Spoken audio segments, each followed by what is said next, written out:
Hello po sa inyong lahat. Ako po si Jean, ang head leader ng Youth for Jesus sa Alliance of Christian Leaders in Makati.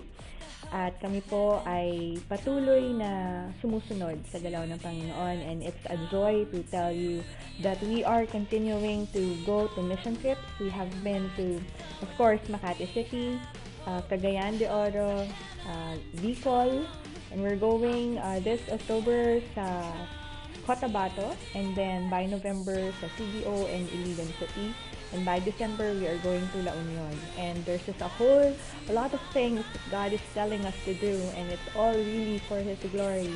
And kasama ko po ang buong Y4J mula sa iba't ibang parte ng Pilipinas na kumakatok sa inyong puso to take part in our mission trips and our activities. And our main passion really is to just spread the love of God, an intense passion for the youth to stand in this generation to be His light.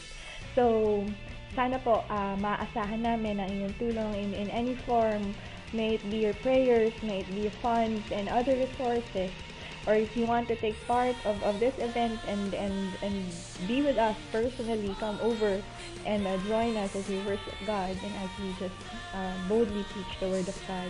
Just let us know.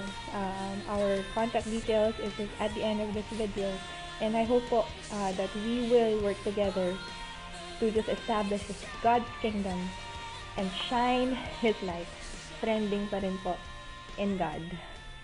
Thank you.